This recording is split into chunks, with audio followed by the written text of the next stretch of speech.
नमोस्तुते ओंकार स्वरूप ब्रह्म परमात्मने नमः। श्री सद्गुरुभ्यो नमः। जय ब्रह्मदेव, जय ब्रह्मदेव, जय जय ब्रह्मदेव। ब्रह्मर्षि ब्रह्म ज्योति ज्योतिष यूट्यूब चैनल में मैं आप सभी दर्शकों का हार्दिक अभिनंदन एवं स्वागत करता हूं। प्रिय दर्शकों, मैं फिर से उपस्थित हुआ हूँ एक नया वीडियो लेकर के कुंभ राशि वालों के लिए। जून के महीने में उनके राशि फल को लेकर के कुंभ राशि वालों का ये जून का महीना कैसा व्यतीत होने वाला है, कहाँ कहाँ पर आपको कैसे कैसे किस किस तरह की सफलताएं मिलने वाली हैं और कहाँ कहाँ पर आपको कैसे कैसे अनेक तरह की कठिनाइयों का सामना करना पड़ सकता है। दर्शकों, इसी के साथ मैं आपको बताने जा रहा हूँ सब कुछ दैवाधीन है, लेकिन यहाँ पर जो मैं आपको बता रहा हूँ ये सब कुछ ग्रहाधीन है। क्योंकि दैवाधीन और ग्रहाधीन इन दोनों में कोई विशेष अंतर नहीं है। क्योंकि दैव ने जो निश्चित कर दिया है, दैव के निर्देशानुसार, यानी कि दैव के निर्देशानुसार, यानी कि दैव ने जो निश्चित कर दिया है, उन दैव के द्वारा जो दिशा निर्देश ग्रहों को मिल गया है, नक्षत्रों को मिल गया है, यानी कि ग्रह नक्षत्रों को जिस तरह से दैव ने दिशा निर्देश दे दिया, उसी तरह से उसी क्रम में ग्रह नक्षत्रों ने भी अपना काम करना ही करना है। इसीलिए ग्रहाधीनम जगत सर्वम कहा है। ये संपूर्ण विश्व जो है ये ग्रहों के अधीन है। हम सब वही कार्य करते हैं जो हमको ग्रहों के द्वारा प्रेरणा मिलती है। यानी कि ग्रहों की जब रश्मियां हमारे इस शरीरस्थ सौरभ मंडल के साथ अपना तालमेल बनाती है, उन रश्मियों का हमारे शरीरस्थ सौरभ मंडल के साथ जब तालमेल बनता है, और सही माने में अगर आप जानना चाहते हैं कि ये जो ग्रह रश्मियां हैं, ग्रहों के द्वारा आने वाली जो रश्मियां हैं, इन्हीं रश्मियों को ग्रह रश्मियां कहते हैं। ग्रहों के द्वारा निकलने वाली किरणें कहते हैं। यही किरणें हमारे शरीरस्थ सौरभ मंडल के साथ अपना संयोग बनाती हैं और उसी के अनुसार हम सब की मनोवृत्ति बनती रहती है और बिगड़ती रहती है। यानी कि हमारे मन की जो मनोवृत्तियां हैं, उन मनोवृत्तियों का जो आदान प्रदान होता है, जिस तरह से हम अपने मनोवृत्तियों को बहुत अधिक रूप में संचालित करते हैं, यानी कि मनोवृत्तियां जो हैं वो अपने आप संचालित होती हैं। हम केवल उन ग्रह रश्मियों के द्वारा हम ऊर्जावान होते हैं। अब ऊर्जावान हम कैसे होते हैं? ऊर्जावान यानी कि हमारा जो मस्तिष्क है वह ग्रह रश्मियों के द्वारा ऊर्जित होकर के, और हम उसी सिलसिले में, यानी कि उसी क्रमवार में हम उसी तरह से वैसा ही करने लगते हैं जिस तरह की ग्रह रश्मियां हमको प्राप्त होती हैं। यानी कि कुछ रश्मियां ऐसी होती हैं जो सकारात्मक ग्रह रश्मियां होती हैं, और कुछ रश्मियां ऐसी होती हैं जो नकारात्मक प्रभाव छोड़ती हैं। अब हमने देखना यह है कि कौन सी रश्मि ग्रह के द्वारा, कौन सी ग्रह रश्मियां हमारे लिए अनुकूल है, लेकिन हम उससे अनभिज्ञ हैं। यानी कि हम इस चीज को नहीं समझ पाते कि ग्रह रश्मियां सकारात्मक प्रभाव कब छोड़ती हैं और कौन से किस किस ग्रह के द्वारा हमको सकारात्मक प्रभाव कब कब मिल रहा है। तो दर्शकों, इन सब बातों की जानकारी रखना अति आवश्यक है। और नकारात्मक प्रभाव कब मिलेगा, ये सब कुछ हमारे गोचरीय प्रभाव में, यानी कि ग्रहों की जो ट्रांजिट पोजीशन है। आज कोई बच्चा पैदा हो रहा है, तो आज जब कोई बच्चा पैदा हो रहा है तो आज के दिन जिस समय भी, चाहे वो एकदम सुबह के समय पैदा हुआ हो या सुबह के समय पैदा हो रहा है या फिर दोपहर के समय पैदा हुआ हो या दोपहर में पैदा हो रहा है या सायंकाल के समय पैदा हो रहा है, तो मतलब या रात्रि काल में पैदा हो रहा है, तो यानी कि उस समय का जो ग्रहों का तालमेल, नक्षत्रों का जो तालमेल, उनका जो मूवमेंट, वो उस समय बच्चे के जन्म के समय जो आज की स्थिति में बच्चा पैदा हो रहा है, यानी कि आज कल में जो ये सब ग्रह अपना मूवमेंट कर रहे हैं, ट्रांजिट कर रहे हैं, ग्रह अपनी साइकिल में घूम रहे हैं, और वो उनकी जो साइकिल है, यानी कि कब कौन सा ग्रह अपने राशि से दूसरी राशि में परिवर्तित होगा और कब तक वो उस राशि में रहेगा और कितने अंश तक रहेगा और कितने अंश तक में जो है वह परिवर्तित हो रहा है, यानी कि कितने अंश में वह संचरण कर रहा है उसके जन्म के समय में, और आगे वो संचरण करते रहेगा, और संचरण करने की उस गति को, उस स्थिति को हम जो ट्रांजिट पोजीशन कहते हैं, यानी कि ग्रह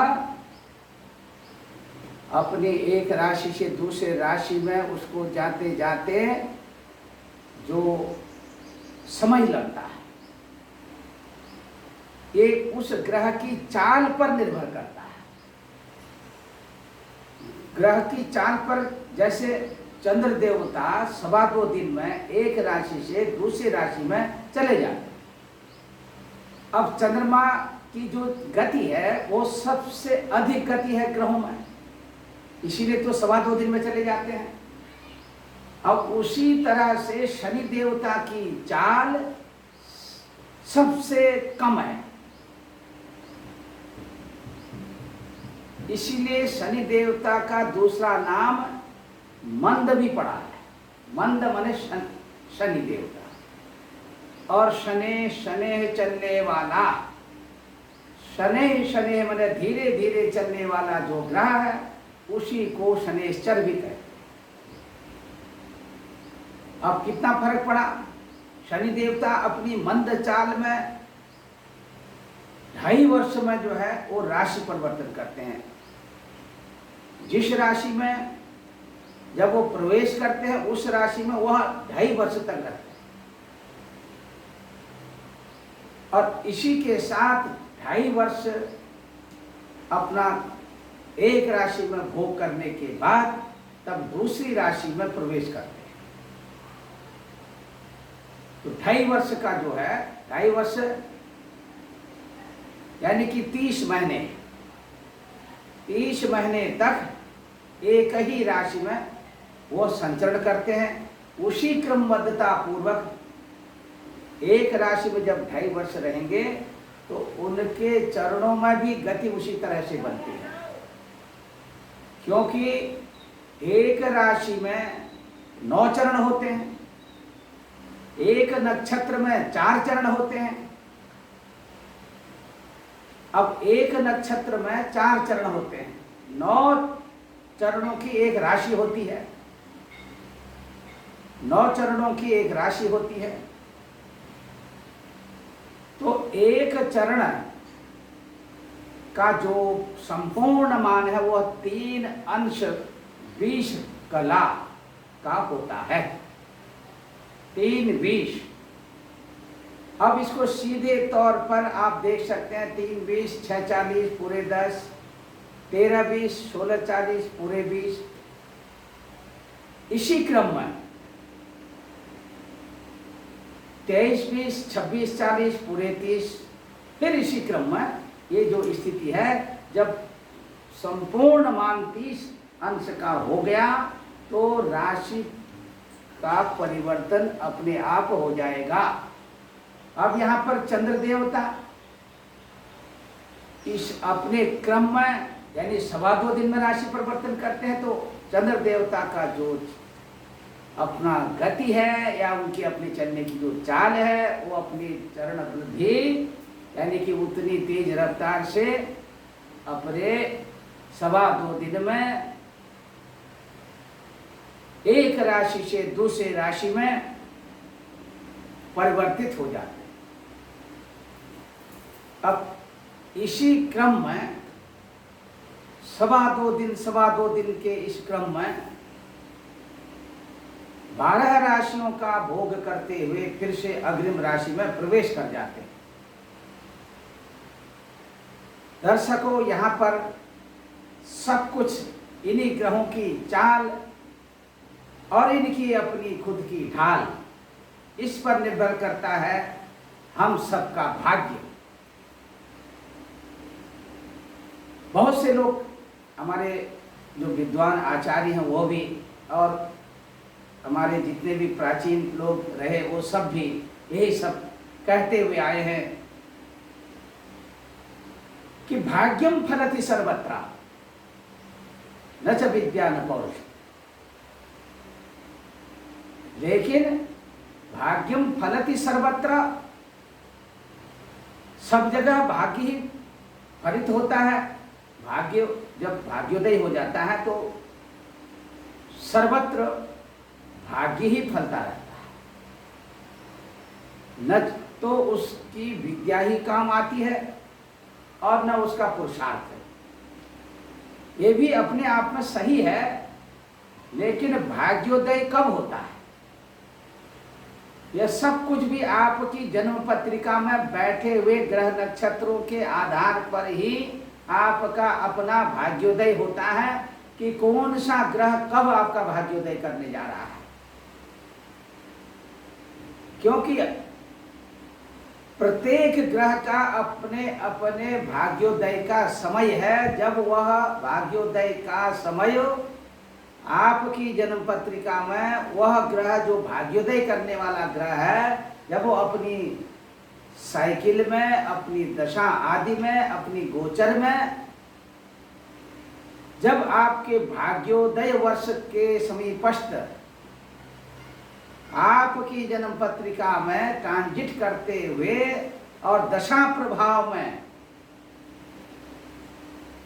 संचालित होते हुए जब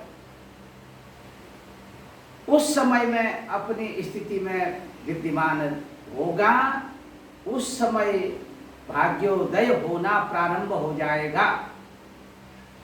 अब भाग्योदय होना प्रारंभ तो हो जाएगा, लेकिन भाग्योदय होते ही होगा क्या क्या क्या कुछ हो जाएगा। भाग्योदय जब होगा तो भाग्योदय अनेक तरह से भाग्योदय होता है। बहुत से ऐसे भी जातक होते हैं जो कम उम्र में ही जो है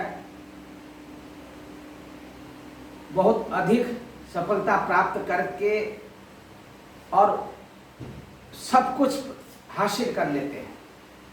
अब बहुत से लोग हैं जिस समय जब भाग्योदय का समय होना चाहिए, लेकिन भाग्योदय कराने वाला जो ग्रह है वो उनके अनुकूल नहीं होता।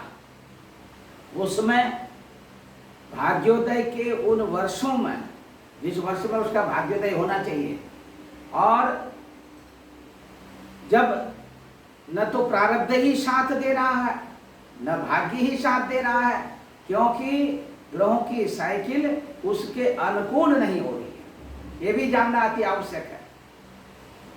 जब वह ग्रह जो है भाग्योदय करने वाला ग्रह जन्म पत्रिका में यदि अनुकूल नहीं है तो निश्चित तौर पर अपने उस समय में वह भाग्योदय करने में असमर्थ रहेगा, भाग्योदय नहीं हो पाएगा। अब भाग्योदय जब नहीं होगा तो आगे चल करके उसकी पढ़ाई लिखाई और उसका जो कर्म क्षेत्र है सब बाधित हो जाएगा। अब जीवन के 25 वर्ष बीत गए, 30 वर्ष बीत गए, न विवाह हुआ, न नौकरी लगी, न कोई अपना खुद का व्यवसाय बना, भटकता ही रहा। अब भटकते भटकते फिर 40 वर्ष हो गए, न नौकरी मिली सरकारी और न नौकरी मिली व्यक्तिगत प्राइवेट, और न अपना धंधा पानी चला, न विवाह ही हुआ।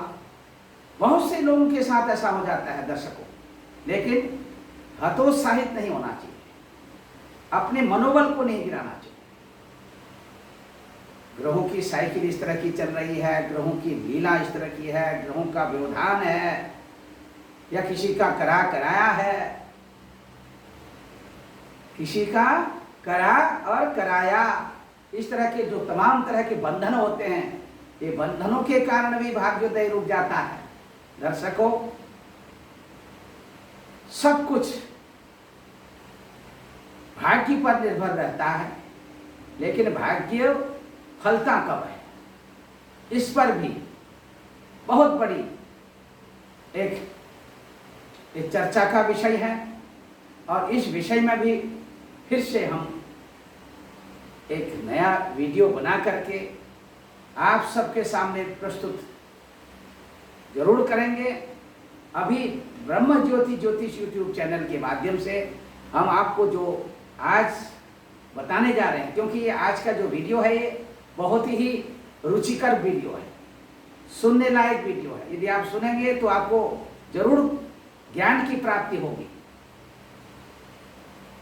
यदि अभी तक आपने हमारे ब्रह्म ज्योति ज्योतिष यूट्यूब चैनल को सब्सक्राइब नहीं किया है तो आप इसे जरूर सब्सक्राइब करें, लाइक करें और शेयर करें।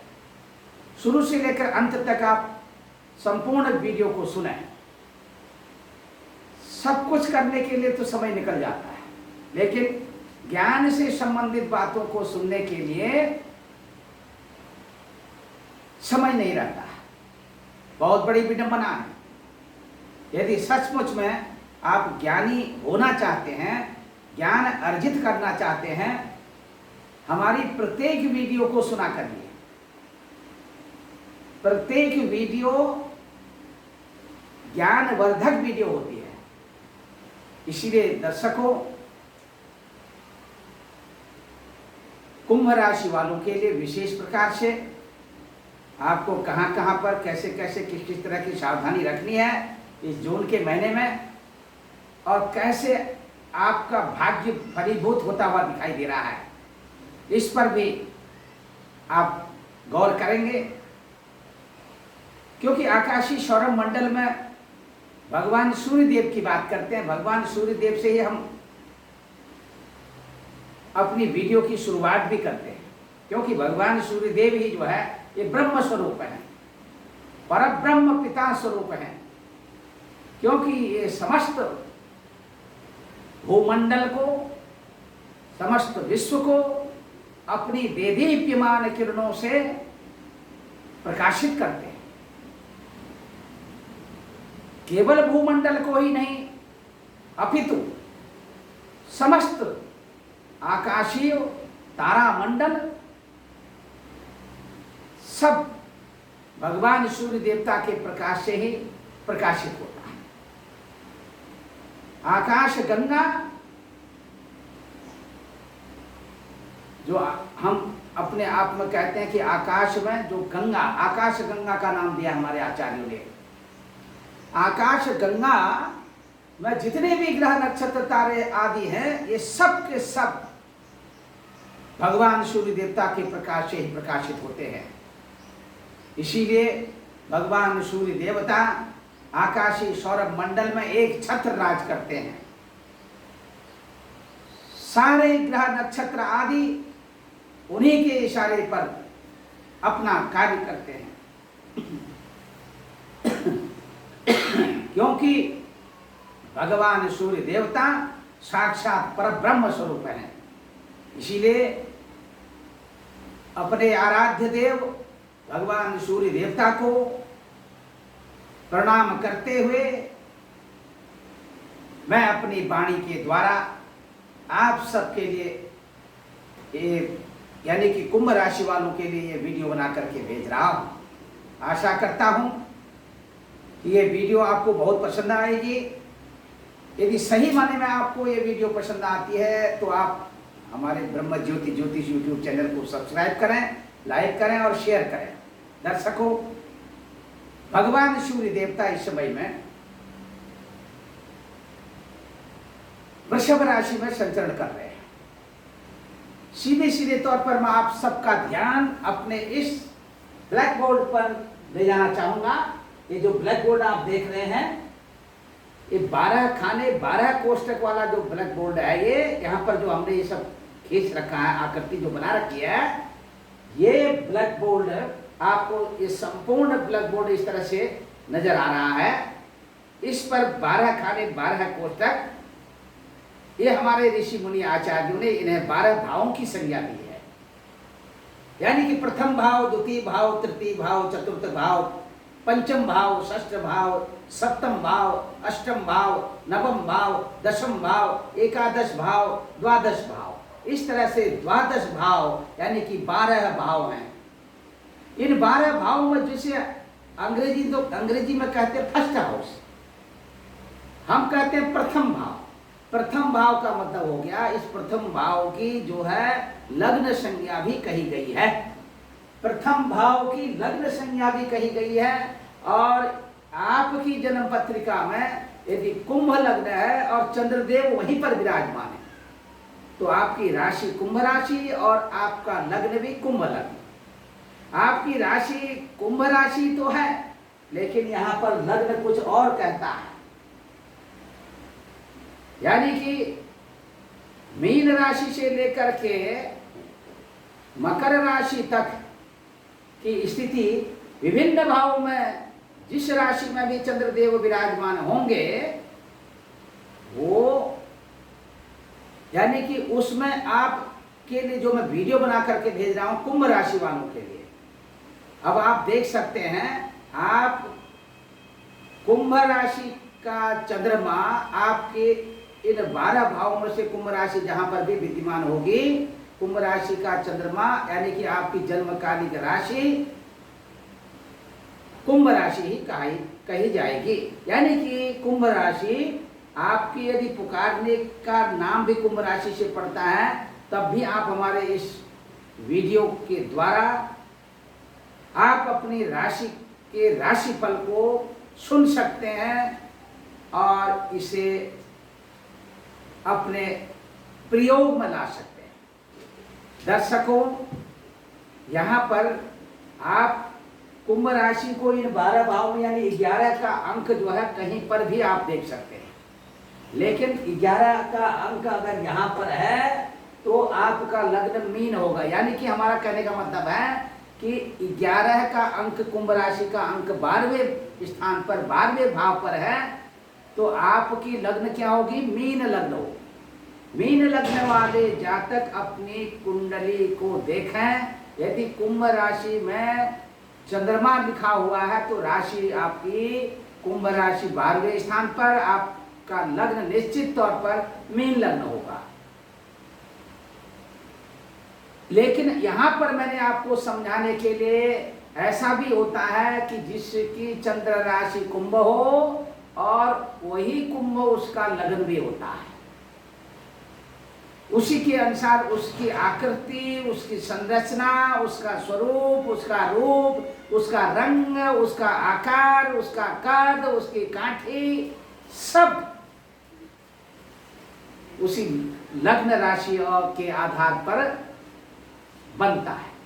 यानी कि परम ब्रह्म पिता परमेश्वर ने ऐसी संरचना की है कि जैसा जिस ग्रह का स्वरूप है, जैसा जिस राशि का स्वरूप है, जैसा जिस ग्रह की आकृति है, उसी आकृति के अनुसार उस ग्रह का जो रूप है, जो स्वरूप है, उस ग्रह की जो प्रवृत्ति है, उसी के अनुसार उस जातक की प्रवृत्ति, स्वरूप, आकार, रूप, रंग, ये सब कुछ बनता है। प्राय आप देख लीजिए, जितने कुंभ लग्न वाले होंगे, कुंभ राशि वाले होंगे, उनका सिर बड़ा होगा। ये माथा, कुंभ माने होता है घड़ा, घड़े के आकार की तरह उनका सिर होगा। ये निश्चित तौर पर आप देखिए, इतना हिस्सा बड़ा होगा, नीचे को छोटा होगा, जो मुंह है वो छोटा होगा। तो निश्चित तौर पर हम देखते ही बता देते हैं कि ये कुंभ लग्न का है, ये कुंभ राशि है, ये मेष लग्न का है, ये मेष राशि वाला है। कैसे बता देते हैं? ये सब व्यक्ति के आकार, उसकी आकृति, उसकी चाल, उसकी ढाल, उसका रूप, उसका रंग, उसके आधार पर ये सब कुछ उस महाप्रभु ने ग्रहों को संकेत दिया और उस ग्रह का जो आकार है, उसका जो स्वरूप है, उसका जो रूप है, वो वैसे ही बन जाता है।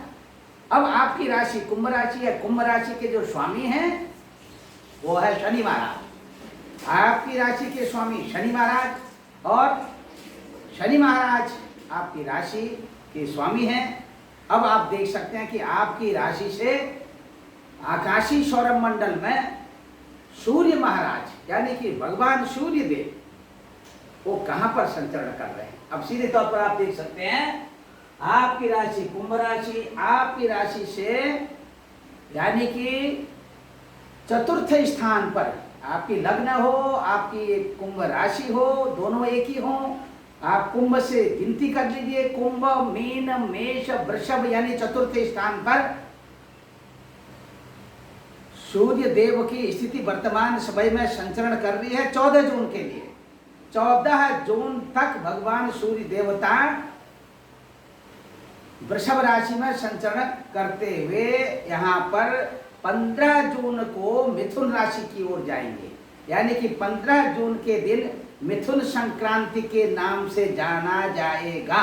15 जून का जो दिन है, इस दिन मिथुन संक्रांति होगी। 15 जून के दिन मिथुन संक्रांति के पुण्य काल में गंगा स्नान करने का बहुत महत्व बताया गया है।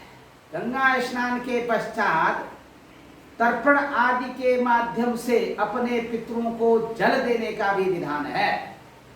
इसीलिए गंगा स्नान के पश्चात तर्पण आदि के माध्यम से पितरों को जल देना चाहिए, पितरों की प्रसन्नता के लिए, पितरों की तृप्ति के लिए। और तत्पश्चात यदि आपकी इच्छा और अधिक कुछ करने की बनती है, तीर्थ स्थान में गए हुए हैं, तो श्राद्ध कर्म करिए। श्राद्ध कर्म के माध्यम से पिंडार्चन करते हुए यानी कि पिंडदान करने की जो परंपरा है उसका निर्वहन करिए, और जिससे पितरों को प्रसन्नता मिलती है, पितरों का आशीर्वाद मिलता है। इसीलिए मैं अपने प्रत्येक राशि वालों को इस सब बात की जानकारी देते आ रहा हूं। इन सब बातों की जानकारी देना ये परम आवश्यक है। यदि आप गंगा स्नान करने में असमर्थ हैं, अपने घर पर ही बने रहिए। अपने घर के जल में गंगा जल आपके घर में जरूर होगा। गंगा जल मिला करके मिथुन संक्रांति 15 जून के दिन तर्पण आदि के माध्यम से पितरों को जल घर पर ही बैठे बैठे भी आप दे सकते हैं, तर्पण की विधि से।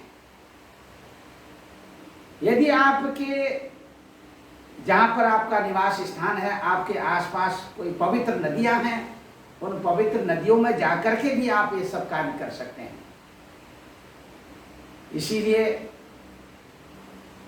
आपके घर, आपके कुटुंब, आपके परिवार में ऐसा सब कुछ करने से निश्चित तौर पर पितरों की कृपा बरसेगी, पितरों का आशीर्वाद मिलेगा।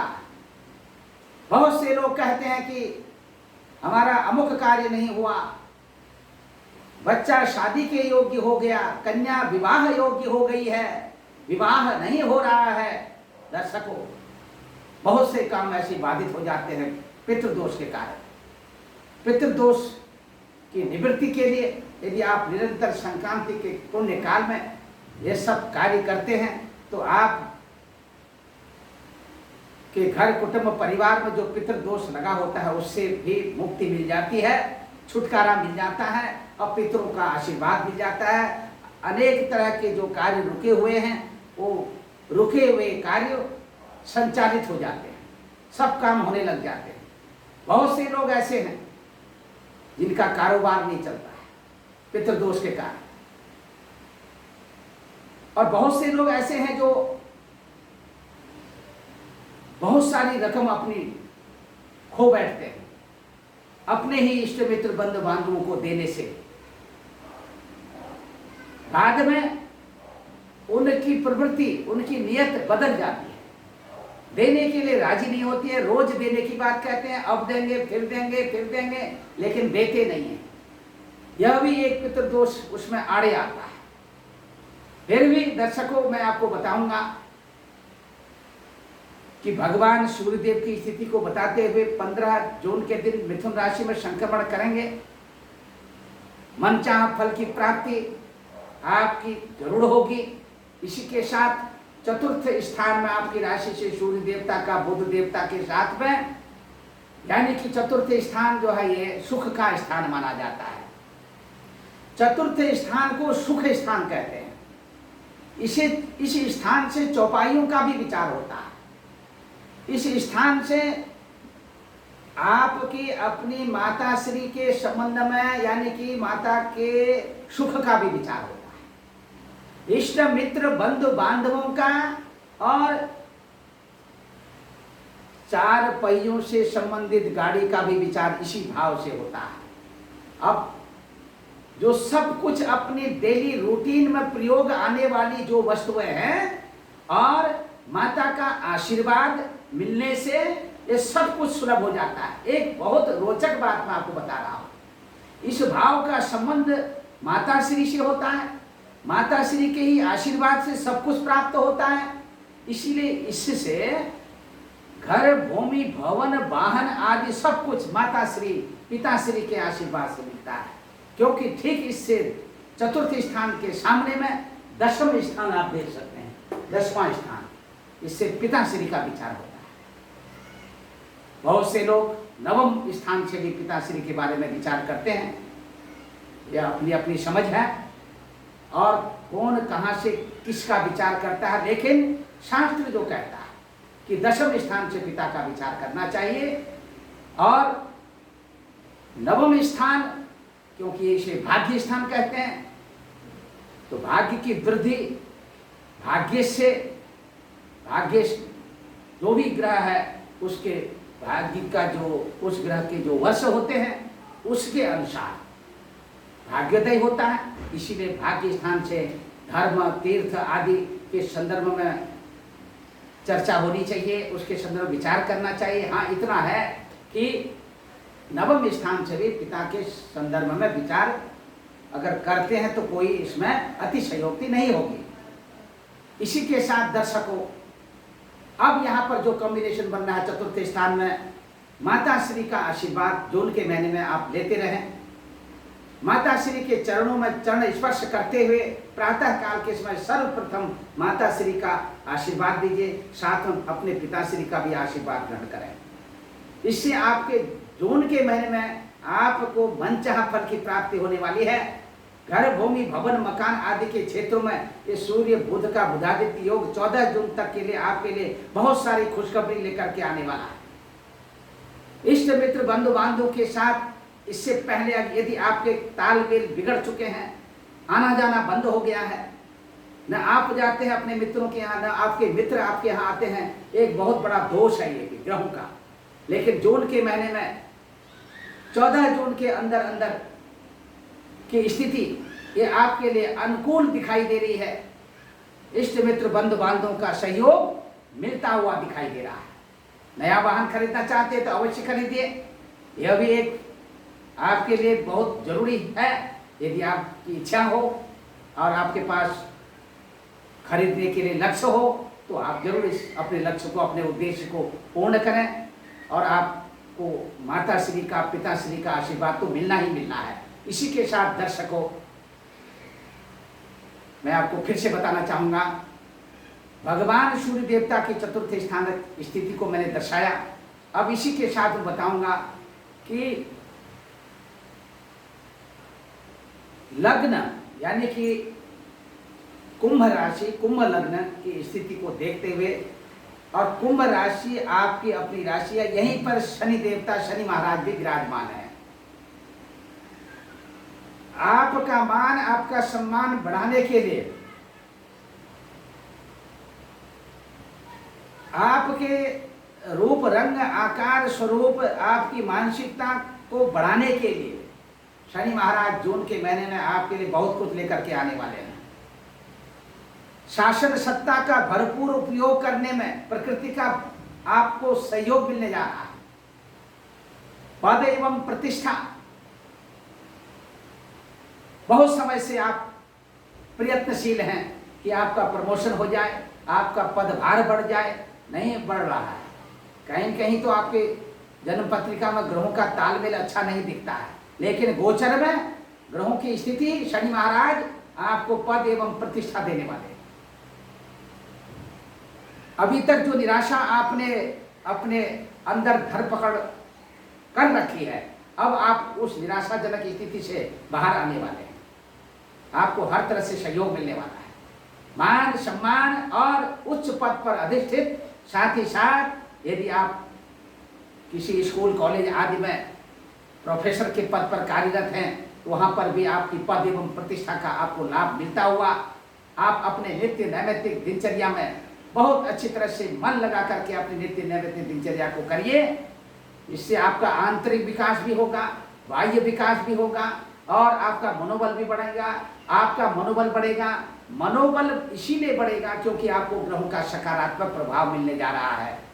दर्शकों, कतई मत घबराइएगा, मैं जो कह रहा हूँ 100% उस पर गौर करिए, शुरू से लेकर अंत तक वीडियो को सुनिए। और इस वीडियो में बहुत कुछ ऐसी बातें जो मैं कह रहा हूँ सब कुछ आपके अनुकूल हैं और सब कुछ आप समझते हुए आप कार्य करिए शनि महाराज के निमित्त, क्योंकि आपके ये राशि के भी स्वामी हैं और आपकी राशि में शनि देवता इस समय विराजमान है। यहाँ पर अभी देख सकते हैं शनि देवता के निमित्त आप जरूर आपकी राशि पर हैं। शनिवार के दिन जून के महीने में सरसों के तेल का दिया पीपल वृक्ष के नीचे संध्या काल में जाकर के आप जरूर जलाइए और उस दीपक में काले तिल, कृष्ण वर्ण के तिल और लोहे की छोटी सी कील उस पर जरूर डालिए और एक सिक्का कॉइन उस पर जरूर डालिए और फिर देखिए चमत्कार, फिर देखिए चमत्कार। राजनीतिक क्षेत्र के साथ जुड़े हुए हैं तो आपको राजनीतिक सत्ता का भरपूर लाभ मिलने जा रहा है। पहले आप कुछ और थे, अब कुछ और बनने जा रहे हैं, यानी कि आपको पद एवं प्रतिष्ठा का लाभ मिलते हुए शासन सत्ता का भरपूर सहयोग मिलने जा रहा है। इसीलिए शनि महाराज आपको राजा की पदवी भी दे सकते हैं। इसीलिए आप तैयार रहें। शनि महाराज की प्रसन्नता आपको क्या से क्या बनाने वाली है। हाँ, इतना जरूर कहूंगा, कोई भी कार्य उतावलेपन में न करें, बहुत सोच समझ करके आप निर्णय लें। उतावलेपन में यदि किसी भी तरह का निर्णय लेते हैं तो वो कहीं न कहीं आगे चल करके दुखदायी भी हो सकता है। गंभीरता पूर्वक सोच विचार करके आप किसी निर्णय तक जाएं इस जून के महीने में तो आपको अधिक सफलता मिलेगी। दूसरी तरफ मैं आपको बताना चाहूंगा कि चलचित्र सिनेमा आदि के क्षेत्रों में थोड़ा सा आपकी जो पकड़ है वो थोड़ा सा कहीं कहीं कमजोर होती हुई नजर आ रही है। यहाँ पर ग्रहों की जो स्थिति, ग्रहों का जो कॉम्बिनेशन बन रहा है उसके आधार पर आप अपनी वाणी के द्वारा, क्योंकि कुंभ राशि है आपकी और आपकी राशि से द्वितीय स्थान पर मीन राशि है। मीन राशि पर भौम देवता विराजमान है। भौम देवता यहाँ पर विराजमान है 26 जून तक के लिए। 27 जून को भौम देवता मीन राशि से मेष राशि में संचरण करेंगे और 26 जून तक यहाँ पर बने रहेंगे मीन राशि पर गुरु देवता के साथ। गुरु देवता भौम देवता का कॉम्बिनेशन आपको आपकी उस मंजिल तक ले जाने वाला है जहां पर खजाना भरा हुआ है, यानी कि खजाना भी ऐसा खजाना जो पहले से ही निश्चित है। गुरु मंगल का योग इस द्वितीय स्थान में आपकी राशि से, अभी तक आप जरूर बहुत परेशान होंगे लेकिन अब आप आगे परेशान नहीं रहेंगे। ये खजाना आपके हाथ लगना चाहिए। ये खजाना यदि आपके हाथ लग गया तो आपको किसी भी तरह से कभी भी कहीं पर भी आर्थिक संकट से नहीं जूझना पड़ेगा। इसीलिए गुरुदेव की कृपा बरसने वाली है। भौम देवता साथ में दोनों मित्र ग्रह हैं आपस में और गुरु देवता यहाँ पर स्वक्षेत्री प्रभाव में है। अब देख सकते हैं आप यहाँ पर गुरु देवता जो है लाभेश होकर के बैठे हुए हैं।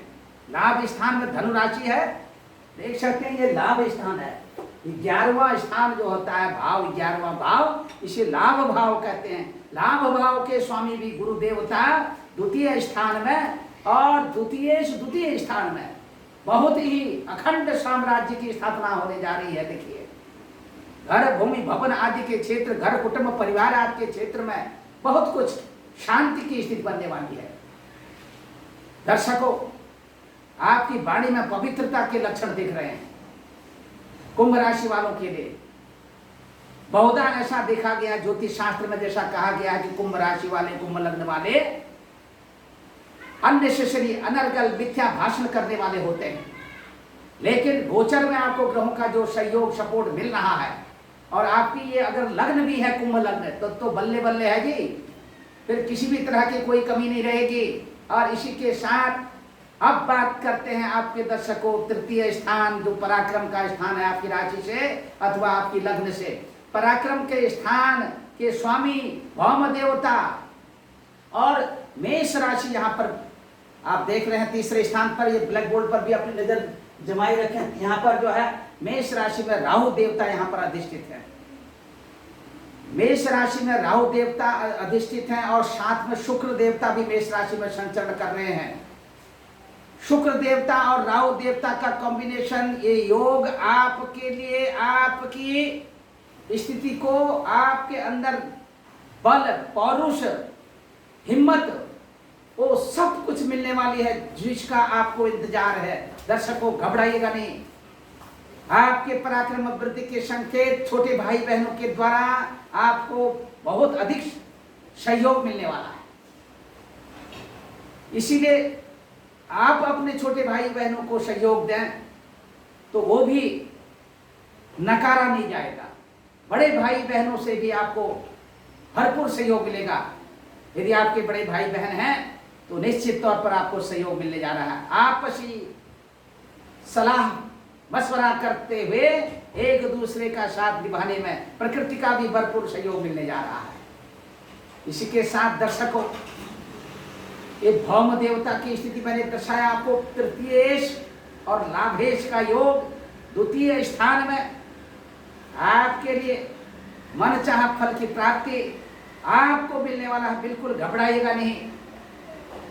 प्रत्येक मंगलवार के दिन इतना जरूर करिएगा, संकट कटे मिटे सब पीरा, जो सुबीरे हनुमंत बल बीरा, और नासे रोग हरे सब पीरा, जपत निरंतर हनुमंत बल बीरा। दर्शकों, देखो क्या से क्या कुछ होने वाला है। और इसी के साथ अब बात करते हैं, देखिए आपके चौथे स्थान में जो स्थिति है, इससे मैंने आपको अवगत कराया इससे पहले, और इसी के साथ हर तरह से आपको चतुर्थ भाव से संबंधित फल की जानकारी दी है। आप उसका मंथन करते हुए आगे बढ़ते हैं। अब बात करते हैं प्रेम संबंधों की। प्रेम संबंधों की स्थिति को देखते हुए पंचम स्थान पर मिथुन राशि, मिथुन राशि के स्वामी देवता बुध देवता, बुध देवता अपने से 12वें स्थान पर यानी चतुर्थ स्थान पर संचरण कर रहे हैं। पंचम स्थान विद्या बुद्धि का स्थान है। ज्योतिष शास्त्र में पंचम स्थान को विद्या बुद्धि प्रेम का जहां पर दर्शन होता है, और भावनात्मक रूप से भी पंचम स्थान को यहां पर हमारे ज्योतिष शास्त्र में गणना के रूप में लिया जाता है। पंचम स्थान से मंत्रणा शक्ति भी का विचार किया जाता है। इसीलिए यहाँ पर पंचम स्थान से संतान, विद्या, बुद्धि, इन सब बातों का विचार किया जाता है। यहाँ पर पंचम स्थान पर मिथुन राशि, और मिथुन राशि के देवता बुध, और बुध जो है बुद्धि के कारक ग्रह माने गए हैं। बुध देवता नर्वस सिस्टम के कारक माने गए हैं। जितना नर्वस सिस्टम है हमारा, ये सब बुध देवता इसे कंट्रोल करते हैं। जितने लोगों को न्यूरो से रिलेटेड प्रॉब्लम होती है, इसमें कारक बुध देवता ही माने जाते हैं। बुध यदि कमजोर है, बुध देवता में ये कहा गया है, बुध देवता जहां भी बैठते हैं, जिस भाव पर भी बैठते हैं, जिन ग्रहों के साथ बैठते हैं, उन ग्रहों की संगति को अपना लेते हैं। बुध देवता के विषय में ऐसा कहा गया है, यदि शुभ ग्रह के साथ बैठेंगे तो बुध देवता शुभ माने जाएंगे, अशुभ ग्रह के साथ अपना अशुभ प्रभाव छोड़ेंगे। प्रेम संबंधों की स्थिति को देखते हुए यहाँ पर जो हम आपको बताने जा रहे हैं, प्रेम संबंधों को लेकर के थोड़ा सा सावधानी रखने की आवश्यकता है। यदि आप सावधानी नहीं रखते हैं, एक दूसरे के प्रति अनर्गल मिथ्या भाषण करते हैं, तो आप अपने प्रेम संबंधों को थोड़े समय के लिए जो है अलगाव की स्थिति में आ सकते हैं, जिससे आपकी मन स्थिति थोड़ा सा बिगड़ सकती है। यदि प्रेम संबंधों में आप नहीं हैं तो अच्छी बात है। यदि चल रहे हैं प्रेम संबंध, तो प्रेम संबंध में कहीं कहीं दरार पड़ सकती है, सावधानी रखने की आवश्यकता है। संतान पक्ष से ज्येष्ठ पुत्र के साथ थोड़ा सा वैचारिक मतभेद होने के संकेत मिल रहे हैं। कनिष्ठ पुत्र आपके पास है तो उसके साथ यानी कि आपके जो वैचारिक मतभेद कतई नहीं दिखाई दे रहे हैं, यानी कि कनिष्ठ पुत्र के साथ अपने विचारों को आप साझा कर सकते हैं और इसमें आपको प्रकृति का भरपूर सहयोग मिलेगा। इसी के साथ संतान पक्ष में चाहे पुत्र हो चाहे कन्या हो, तो पुत्र अथवा कन्या में कहीं फर्क नहीं मानना चाहिए। संतान तो संतान है, सब ऊपर वाले की देन है। इसीलिए संतान पक्ष से आपको भरपूर सहयोग मिला है।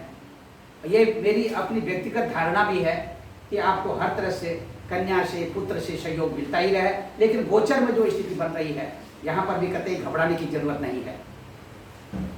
सरकारी सेवा संस्थानों में अथवा व्यक्तिगत संस्थानों के साथ यदि आप जुड़े हो, वहाँ पर पद एवं प्रतिष्ठा का लाभ, जैसा कि मैं आपको इसी वीडियो में बता चुका हूँ। इसी के साथ अब बात करते हैं आपकी राशि से 6वें स्थान में कर्क राशि की स्थिति। देखिए, ये 6वां स्थान है, रोग शत्रु और ऋण का स्थान है, और चंद्र देवता यानी कर्क राशि के स्वामी माने जाते हैं। तो 6ठे स्थान में चंद्र देवता के विषय में जैसा बताया गया, क्योंकि चंद्र देवता का जो है इस सवा दो दिन के पर्याय में एक समय ऐसा भी आएगा जो कर्क राशि में चंद्र देवता यहाँ पर आएंगे, सवा 2 दिन के लिए रहेंगे, फिर जो है सिंह राशि में 7वें स्थान पर चले जाएंगे, लेकिन ये शॉर्ट पीरियड के लिए। लेकिन चंद्र देवता की स्थिति इन ग्रहों के साथ कहीं न कहीं पर कुछ समय के लिए बनती चली जाएगी, और ये स्थिति जो है ऋण रोग शत्रुओं को कहीं न कहीं बढ़ावा देने वाली स्थिति में है। शत्रुओं से सावधानी रखने की आवश्यकता है, और इसी के साथ बिल्कुल बने रहिए, कतई आप घबराइए नहीं। शत्रु पक्ष से थोड़ा सावधानी रखें, उसमें भी गुप्त शत्रुओं से विशेष सावधानी रखें। ननिहाल पक्ष से थोड़ा इसमें आपको लाभ मिलता हुआ दिखाई दे रहा है। नाना नानी का स्वास्थ्य यदि खराब चल रहा हो तो आपके नाना नानी के स्वास्थ्य पर सुधार होने के लक्षण दिखाई दे रहे हैं। मामा मामी का आशीर्वाद आपके साथ बना रहेगा। इसी के साथ किसी भी तरह का ऋण देना ऋण लेना ये आपके लिए जून के महीने में घातक होगा। अब बात करते हैं आपके, देखिए सिंह राशि जो है 7वें स्थान पर, सिंह राशि के देवता सूर्य देवता 4th स्थान पर वृषभ राशि में संचरण कर रहे हैं। सिंह राशि की स्थिति को देखते हुए आप खुद समझ जाएंगे कि 7वें स्थान के देवता सूर्य देवता 4th स्थान में वृषभ राशि में, आप देख सकते हैं वृषभ राशि सूर्य देवता की अपनी शत्रु राशि है, फिर भी यहाँ पर सूर्य देवता का बुध देवता के साथ ये बुधादित्य योग शास्त्र कहता है अखंड साम्राज्यों की स्थिति बनती है। पति पत्नी को एक दूसरे का भरपूर सहयोग, घर कुटुंब परिवार में शांति का माहौल बनता हुआ दिखाई दे रहा है। व्यापारिक बंधुओं के लिए बहुत अच्छी खुशखबरी है। आपके व्यापार में यदि आप अंतर्राष्ट्रीय स्तर पर व्यापार करते हैं तो उसके लिए और अच्छा अधिक शुभ समय जून के महीने में बहुत फेवरेबल समय है, आप करिए, आपको कतई परेशानी नहीं होगी। और इसी के साथ यदि अभी तक आप चाहते हैं कि अंतर्राष्ट्रीय जो है स्तर पर आप व्यापार करें और उसमें आप उतरना चाहते हैं, तो यदि अभी तक आपको सफलता नहीं मिली है तो जून के महीने में आपको सफलता मिलने वाली है। आप बिल्कुल निष्फिक्र रहिए, बहुत अच्छा फायदा होने वाला है। इसके साथ अब बात करते हैं शेयर मार्केट की। शेयर मार्केट के लिए भी यदि आपके पास इतनी रकम है, आप चाहते हैं कि उसको शेयर मार्केट में लगाना चाहते हैं, तो शेयर मार्केट में जून के महीने में यदि आप रकम लगाते हैं तो आप लगाइए। आपको शेयर मार्केट में जून के महीने में धन लगाने से कतई परेशानी नहीं होगी, आर्थिक रूप से भी आपको इसमें बढ़ोतरी मिलेगी। इसी के साथ ग्रहों का जो संकेत मिल रहा है, इससे कतई परेशान होने की जरूरत नहीं है। दूसरी तरफ अब बात करते हैं आपकी राशि से। अष्टम स्थान पर कन्या राशि, कन्या राशि के देवता बुध देवता, जैसा कि अभी मैंने बताया था, मिथुन राशि के देवता यानी कि अष्टमेश की स्थिति जो है पंचमेश के साथ, पंचम स्थान त्रिकोण स्थान हमेशा शुभ माना जाता है, लेकिन संयोगवश अष्टम स्थान से संबंध होने के कारण दूरदेशी यात्रा यानी कि उत्तरी पश्चिमी देशों की यात्रा थोड़ा सा कहीं कहीं विचलित कर सकते हैं। दक्षिणी पूर्वी देशों की यात्रा आपकी अच्छी रहेगी। इसी के साथ उत्तरी पश्चिमी देशों की यात्रा में भी आप थोड़ा सा अपना विचार मन बना सकते हैं। स्थानीय यात्रा के भी योग यहाँ पर परिलक्षित हो रहे हैं। स्थानीय यात्रा के दौरान आपको किसी भी तरह का कोई नुकसान होता हुआ नहीं दिखाई दे रहा है। धार्मिक यात्रा यदि आप करना चाहते हैं तो सोच विचार करके करें और प्रकृति का भरपूर सहयोग आपको मिलेगा। और इसी के साथ दर्शकों, हर तरह से आपके घर, आपके कुटुंब, आपके परिवार में हर तरह से शांति रहेगी। नित्य प्रतिदिन भगवान सूर्य नारायण को आप एक तांबे की लोटे में जल लेकर के उसमें रक्त चंदन, लाल रोली और थोड़ा सा गुड़ मिला करके ओम घृणी सूर्याय नमः करते हुए भगवान